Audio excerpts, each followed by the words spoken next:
Hello and welcome to another Q&A session from the Bankies. Tonight we're joined by four of the club directors, Grace McGibbon, Matt Bamford, Frank Hotchkiss and Stuart Kelly. They'll be facing some of the questions that you've sent in over the last couple of days, and we'll get to it now.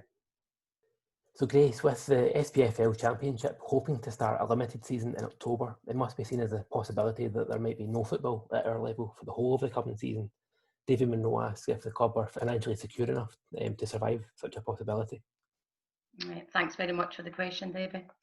I think you all know that we were probably in quite a fortunate position at the end of the season there, that we only had 2 away games still to play, had played all our home games, and in reality, with the exception of the sporting dinner, which albeit is a big fundraiser for the club, all our income was actually in before this lockdown all started. As you know, the players took no wages for the last 2 months of the year, or for the last 2 months of the season, which again helped the club out, and that we had little outgoings towards the end of the season. So we're quite fortunate that we're actually starting probably in as healthy a position as we could be in under the current circumstances. Obviously, we never budgeted for this happening, so it is a bit of a blow. But the club's probably in as good a position as any club out there is. We've got enough money to get the season started.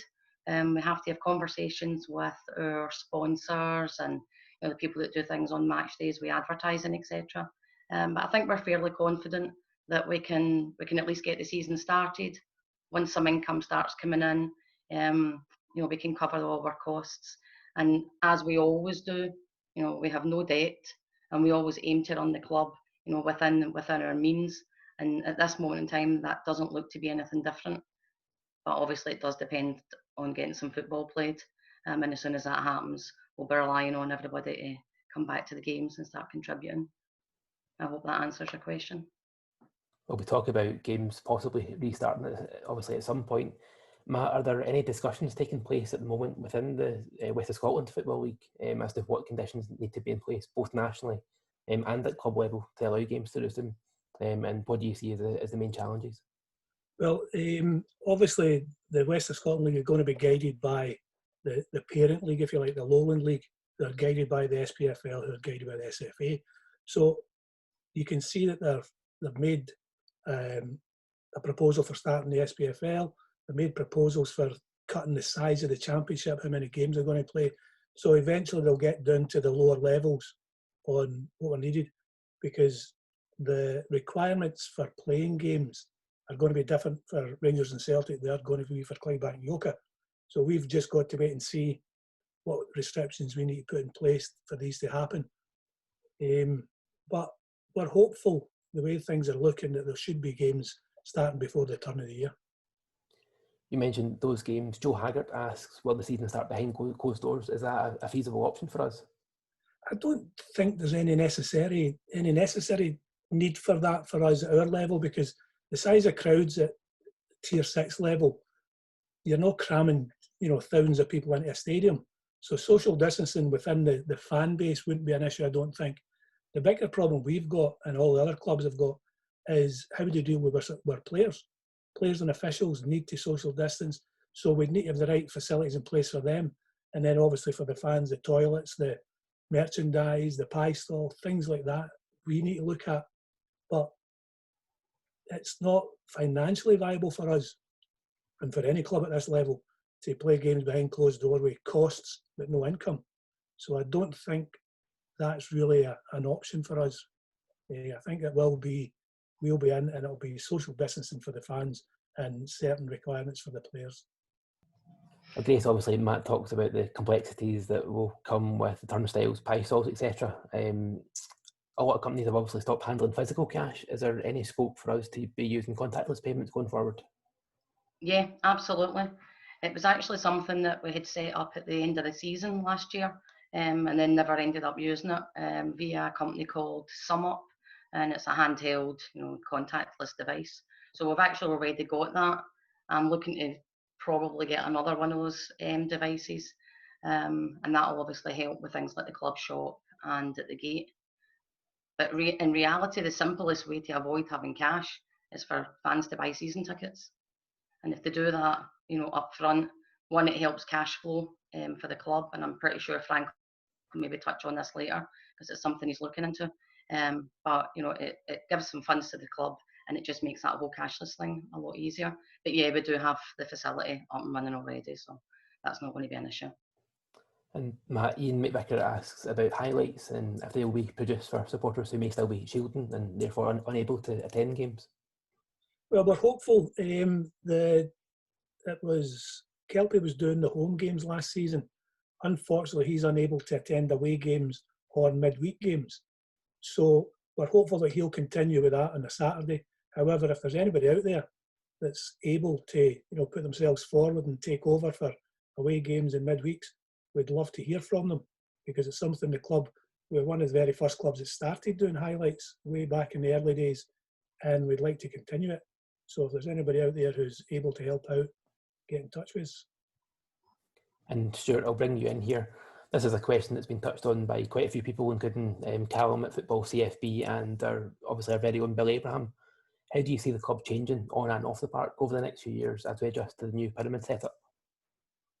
Positively and strongly.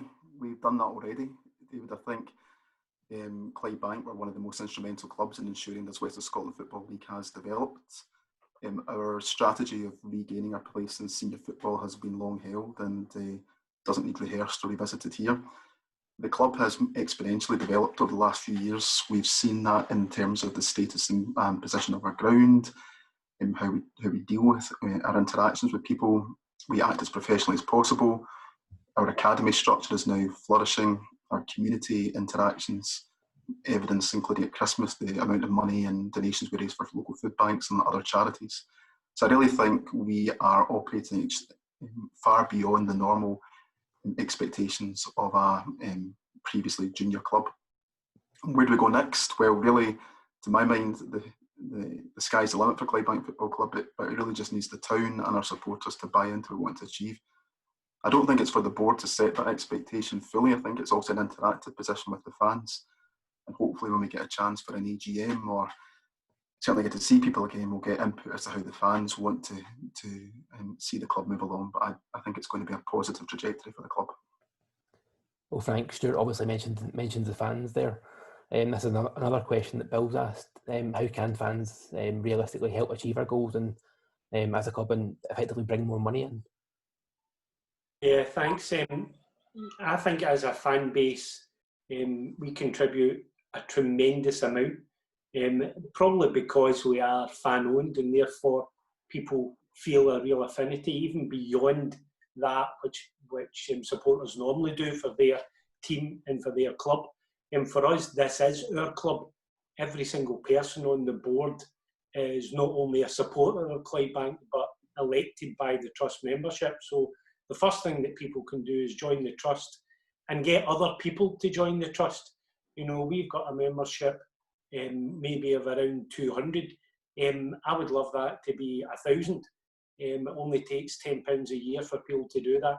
And it would be a great thing for fans to do, to get family and friends, work colleagues, etc., to make just that small commitment of £10 a year to join the trust. Because one of the best ways that our fans can help over and above what they already do, which is a tremendous amount, is to try and bring in cash from outside our fan base, out with the normal ring of supporters who contribute to absolutely everything that's going. You've seen the success of the online football cards we've done a couple of times recently, and they sold out straight away. And that's just an indication of what our supporters do. But when we begin to move out to bring in other supporters, maybe other businesses even in, who are willing to contribute and obviously get recognition for that, I think that's one of the ways that we can build on the base that we already have. We've got a number of initiatives we've started, as you know, including the building fund, and it was great to see. I'm able to reveal here that we received a very substantial donation recently, so that our building fund is now just under £8,000, which I think in these times is tremendous. And as Matt has indicated, we are beginning to move on that in Home Park in terms of our bid for SFA licensing. hopefully by the end of the forthcoming season. There'll be other initiatives like that fans will be able to contribute to. We hope to be able to have a buy a brick or similar scheme coming up, where people can maybe have a memorial or some special message put on, which will be there for all time at Home Park. But as I said, if our supporters can reach out to others to try and bring extra money into the club, then that will suit us well going forward. Stuart, obviously Frank talks about the financial element to the licensing fund and the upgrades to the Home Park. What is the sort of state of play there, and how are we planning to enhance the facilities there? There's a lot going on behind the scenes with this, David, and clearly COVID and prior to that a pretty tough winter put restrictions on construction works.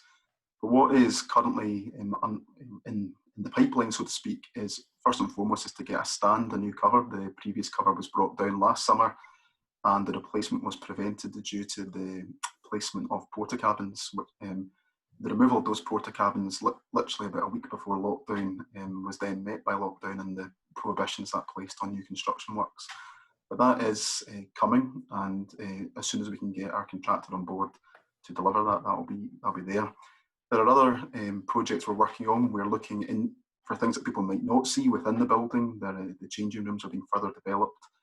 Up the stairs, there is improvements being made to the upstairs fabric of the building as well, with a view as well to, in the fullness of time, get an alcohol licence as required, and subject to also the tight controls that are associated with that. Outside of the clubhouse, there is plans to renovate the existing toilets and indeed to supplement that with disabled toilets. There's also money's being used from our building fund that Frank alludes to get a first aid room developed, which we are already in progress to getting that put in place soon. So really there's a lot going on, and really regardless of whether for what purpose that is for Clydebank Football Club, for any other user or person who's associated with Home Park, I think that's a real strong benefit, that we will have a really positive community asset that is fit for everyone. And just on that note, Douglas Clark asked, again, this is one for you, Stuart, can fans help with maintenance at all during lockdown? Yes they can, and subject to their own health taking priority and indeed to abiding by social distancing, we'd be more than happy, as the rules allow, to welcome people down to Home Park. I'm not one to put people off by saying some of the smaller tasks. I'd rather people just come down with enthusiasm and a pair of gloves, and then we'll tell you what the actual roles are. But assuming that you are enthusiastic, that's all we need. Just enthusiasm and a couple of hours of your time, and we'll find a role for you. So if you can get in touch with either David, yourself, on the club website, or directly with me via whatever social media channels, we'll find a time and a place for you, and we'll look forward to welcoming you. And Grace, just moving back to on the field activity, Billy Abraham again asks if the club will be considering starting or taking on a women's team at any point. Right, well, it's not something that's been brought to us before, to be honest. But you know, we're a diverse club, and I think we're open to everything that's going. So if there's a women's club out there, a women's team out there that want to come under the Clydebank umbrella, I'm sure that's something we could look at. Or if there's someone out there that's looking to start up a team, again, come and speak to us. You know, there's a facility there that you can rent out, and it's obviously second to none, and you know, you have no issues getting games played, etc. on the state-of-the-art pitch that we've got at Home Park. So yeah, if there's a women's team out there that are looking for something, come and speak to us. And if not, if someone's interested in taking the reins and getting that up and running, again, come and speak to us, and we can offer whatever help we can. We've also obviously spoken about the benefit to the club of people buying season tickets. Frank, I'll come to you for this one. What are the plans regarding season tickets? And I think it's Banky Bing on Twitter asked if they could provide upfront finance ahead of the games being played, and how much would that help? Yeah, I mean, every year the purchase of season tickets helps enormously, because as you say there, the fact that we get the money at the start of, or even before the start of the season, is tremendously useful. It means we can budget much better for the year. We know we've got a fixed amount that's come in for that. In terms of season tickets for the coming season, there's a couple of variables there. Firstly, the league is just in the process of deciding the gate money for league matches. If it is as we think it's going to be, then we know what level our season tickets will be at. But that, of course, is predicated on there being 19 home games in the season. But what I would like to do as soon as we've got it confirmed, though, is to start selling season tickets. We'll announce them through all the usual channels, and your good self, David. People will be able to buy them via the club shop, and that would be absolutely fantastic for the club's finances. As Grace said, we are in a good position, certainly relative to other clubs at our level. However, the more money we can get in at this stage, the better for our future, and certainly for the rest of this season. If it so happens that because of the restrictions we were going to play a reduced number of home games in the league, then we would obviously offer refunds accordingly for the games not played. But I still think it would be better, and I'm sure there's loads of fans who would want to buy season tickets in advance, knowing that they were making that financial contribution to the club. And also, it almost is one step closer to actually seeing the Bankies back on the park, which is what we all want to do. Absolutely. Well, Matt, this is another question probably for you. Obviously, Frank talked about the variables involved with the new West of Scotland setup. Do we know what kickoff times will be next season? Well, in the constitution that we'll all be signing up to soon, it's a 2 o'clock kickoff with a view to moving to 1:45 come the winter months. However, if there's clubs that want to change that and ask for a special kickoff time, a Friday night, a Sunday, or whatever, that will be looked on favourably. There's no issue with clubs changing them. But like everything, they set a time as 2 o'clock, and then we take it from there. And if you've got a reason for changing it, they will look at that. Same as we did before. As long as you've got agreement for your opposition, then there shouldn't be any reason for changing it. And finally, Grace, Davy Lundberg asked if the club are happy with the additions to the squad so far and are more planned, and also when are they likely to be announced. Okay. Well, firstly, I would like to, on behalf of the club, thank all the outgoing players for their time at the club. As you know, we had a bit of a sweep just at the end of the season there, and some players did move on to different clubs and what else they've decided to do. So yeah, best of luck to all of them, and thanks again. Moff and the management team have been working tirelessly over the last few months, especially during lockdown, and it's maybe been a bit tougher to try and get a hold of people and set up meetings, etc. I think we're all getting used to the Zoom meetings that you're having all the time now. And they have managed to secure a number of, I'm going to say, exciting new players to the squad, who are as equally excited to come on board as we are to have them. So as far as letting the fans know about all of that, as you know, Davey, you've spent a bit of time over the last few weeks organising some things. So keep an eye on the website, keep an eye on social media, and as of Saturday of this week, the new players, etc., will start to get announced. So yeah, exciting times ahead. Looking forward to meeting them all and getting a happy squad again.